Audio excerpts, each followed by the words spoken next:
Alright, so we're back with the 1863. Got the motor in it, got it bolted down. I know last time you saw it, I think it was still sitting on the bench. Ran into something that I didn't expect. Apparently the drive shaft I have is the wrong one. So, but I've got another one to order. The wiring's giving me issues right now. Like I said, there originally was a command in this.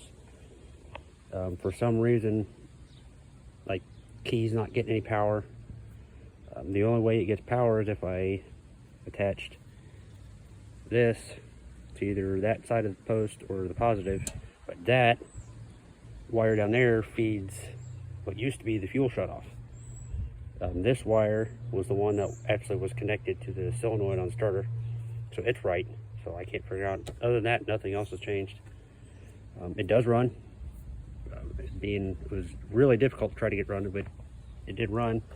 I didn't run it long, and I'm not going to run it to show you guys now because,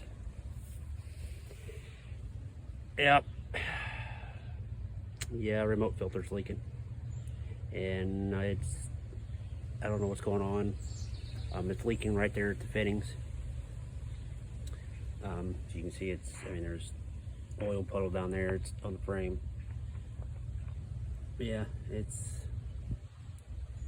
leaking at the fittings there, and then it's leaking at these fittings here, which they're all tight.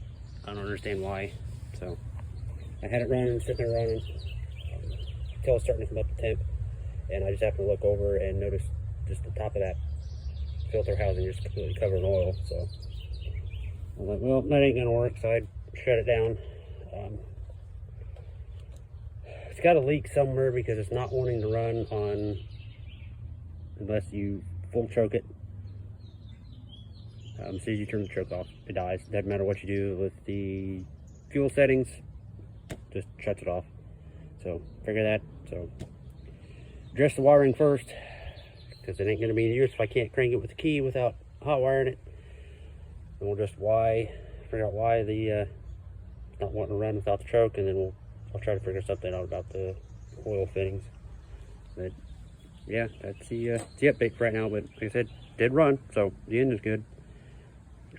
Did have quite a bit of clatter when I first started. It seemed like, because I reached up and I revved it a couple good times just to see if it was going to be there, and it was there. And it seemed like it started to quiet down after that. I imagine it probably just was building oil pressure. And again, was just the leak, and I don't know how long it's been since its engine's been ran, but it was there. So go from there. The starter was good, the mag was good, that was all good. So figured out the carb because I've already cleaned it, took it apart once, so figured that out, and yeah, continue from there.